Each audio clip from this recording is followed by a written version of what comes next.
So the question in Safe Harbour, this new show on SBS, is not, I guess, so much whether or not you do the right or wrong thing when you've got lots of time to make up your mind and lots of resources with which you can weigh the options. This really shows what happens when you're tested. How do you act under pressure? How do you respond under pressure? That's what's underlying, I reckon, what's going on in Safe Harbour. So, a group of Aussies having a great time on a yacht suddenly have to rescue a boatload of asylum seekers. Now, it's not too much of a spoiler to say people die. Why they die, I still don't know. I haven't seen all of the episodes. I gather that you're not really going... That's the big question. Something happens between the yacht and the asylum seeker boat, and what happens gradually gets revealed when the two groups of people meet up again in the city of Brisbane. Nicole Chamoun and Robert Rabiah join us. They play part of the family on that asylum seeker boat. Robert, Nicole, thanks for joining us. Hi, thanks for having us. Raf, thank you so much for having us. I'll start with you, Robert. Sure. What was it like making this show? I mean, we've all seen the footage a million times, perhaps, of the boats. What was it like turning that political story into a drama? Well, this is the thing. I don't think we considered it to be a polemic from the get-go. I mean, the politics are there in the background, and they certainly help to intensify the drama. But we always saw it as a human story, a mystery, a thriller, something entertaining and engaging, but above all, a human story. And Glendon being our director and captain, pardon the pun, was really big on exploring the human condition. So like I said, the politics are there in the background, but it certainly is not the driving force behind the series.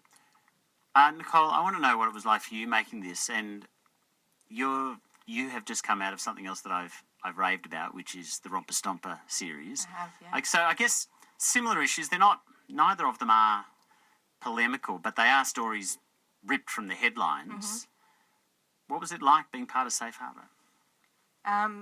It was an incredible experience. I think similar to what Robert was saying about that, I have to go into it, I guess, from the character's story first and foremost. And I don't think that Zahra was all that political. I think that the driving force behind her was keeping her family together and safe. So that's the way that I approached the character. But forgive me interrupting, but that's what politics comes out of. I mean, I think that's what's... Absolutely. That's what's fascinating about this show, is this is just people dealing with the cards life has dealt them. I mean, it is the story behind the story in many ways. Mm-hmm. Yeah, so it's funny, like you expect and anticipate these questions coming out of it, and obviously the energy from the audience so far. But I don't think I could tackle it from a political perspective. I had to do it from the in out. From a human perspective. 100%. Yeah. Yeah. Just the kind of woman that she is based on her experiences and the connection she has and the cards that she's been dealt and how she deals with this awful situation. But it's an incredibly Australian story, isn't it? Absolutely. I mean, I'm so glad you said that. It is a living, breathing Australian story. There's as much time with the Aussies on the boat as there is with you guys, at the new arrivals. Yeah, which is a rarity. I mean, normally you're given the terrorist or the crazy Arab that has the odd one line, but this was truly an ensemble piece where every character was given the time to explore their story. It was a web within a web, and people dealing with their own I was going to say a rude word, I'm not sure if I could, but dealing with their own issues.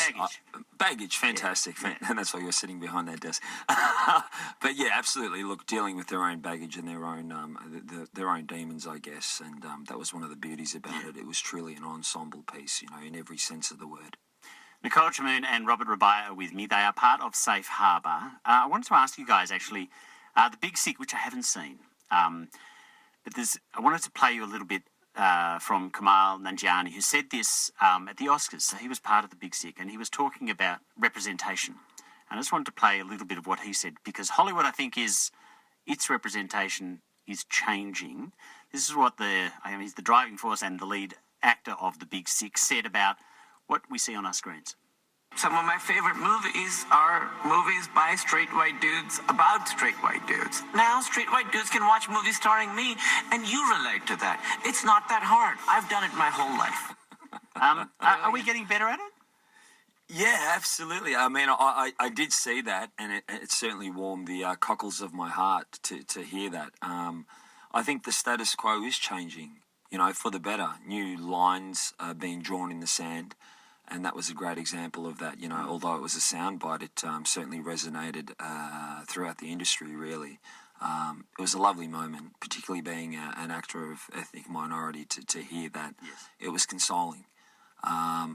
And yeah, the status quo is changing, where we are moving in a diverse direction, and not only with ethnicity, but also with gender equality, with with race, with so many things. Yeah, there's a genuine push to move it in a different direction, and move away from the whole whitewashing, as he was talking about, that we've been subjected to for a long period of time. Nicole, all I know from your surname, all I'm guessing from your surname, is that you don't have an Anglo-Saxon background, but I haven't a clue. Did you grow up speaking English? Did you grow up here? Did you grow up in America? Yeah, I'm an Aussie. I was born and raised in Australia. My parents are from Lebanon, came over during the Civil War. But my background is Australian. Have you got Arabic? Have you got another language? I speak enough to get in and out of trouble. Okay. I'm not Iraqi. I had to learn to speak Iraqi for this Well, that was going to be my question, because a lot of the dialogue is subtitled, and I wasn't sure. Yeah. Yeah, no, I had to learn, and I loved that. That challenge. And you could only say those lines. Did you? Yeah, basically. Right. Basically, She's being humble. Look, she was better than that. It got easier because the boys do speak fluent Arabic. Honestly, if I sat in it for 3 months, I would be fluent. And in it. forgive my ignorance, how different is the Arabic someone from Iraq speaks compared to the Arabic? It's really different. Oh, is it? Yeah, like even the pronunciation is so different that you might be trying to say blue, but you're pronouncing it as banana. And so that gave me a lot of anxiety, but I was really lucky to work with an amazing cultural advisor who I worked with months prior to, and just made sure that it was in my body and that I was pronouncing it right and that I could let it go. It's like learning to dance, you learn the choreography. Sure. And have you had people who speak Iraqi Arabic come up to you and say, "Oh my God, I didn't know you spoke Not Iraqi Arabic"? yet. I'm hoping I've... Because that's the test, right? It is want the someone test. from Iraq to go, "Nicole, I didn't know you were Iraqi." Yeah, that would be an honour. But it certainly felt seamless. I mean, Nicole really put in the hours with that, particularly with the cultural advisor, and I think it shows. Yeah. Look, I want to get off representation because I don't want to make you the representatives of your particular ethnic group, because I'm loving just Australian television. I just find that just superbly exciting that we're making stuff that is as good as anywhere else. But I can't get onto that. I want to ask you both this. Is it a hassle being a representative of your quote-unquote community? Do you feel like you are in some way just because you're playing those people on screen? It's not a hassle. It's an honour to have the opportunity to tackle these characters and to... I certainly don't want to... I don't want to be representative of the whole group. That's just ridiculous. I'm different, Rob's different, Haz is different. Sure. But no, it's an honour to take on that representation. But it would be great to have... Yeah, to be seen as that, but to be also seen in diverse roles that are not related to my ethnic background. You're not always wearing a headscarf. Basically. Yeah. Do you feel... Can I ask a question, Raph? Yeah. I'm curious. Do you feel the weight of that responsibility, Nicole?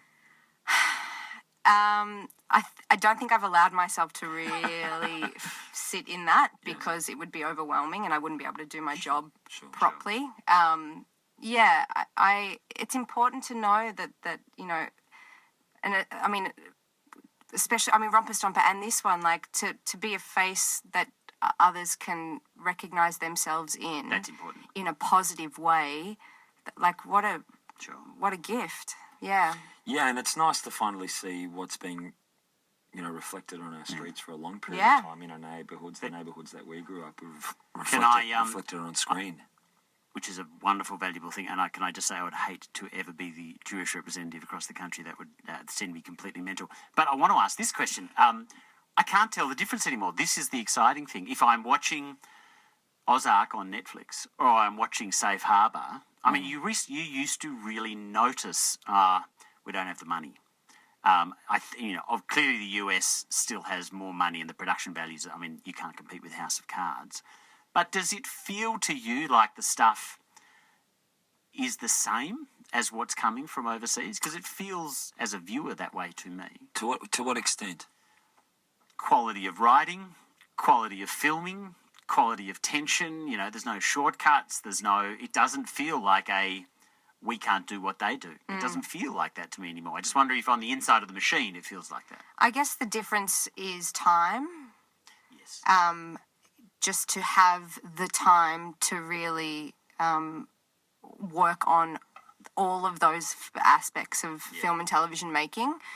That's what money gives you. And so I think that's why we're such hard workers as Australians in this industry, because there ain't no time. So you got to work hard, and you want to be as good as, you know, the Americans. And so I think that's what it is. I think it's a challenge, but it's also, it puts us in the best shape, I think. Yeah, absolutely. And we, I mean, it's not lost on us that this is an opportunity now. You know, like I said, the status quo is being tested in Australia in particular, as you said, and that's not lost on us. And we're really trying to make the most of it, regardless of lack of budget that the Americans have, regardless of, you know, mass distribution in North America and so on and so on. So yeah, I mean, we're completely aware of that, and that's what I mean by weight of responsibility. It's not that it's a burden, it's that we understand that, and we're at a really exciting time in Australian cinema and television. Absolutely. In cinema and television at the moment, and we want to make the most of that, you know,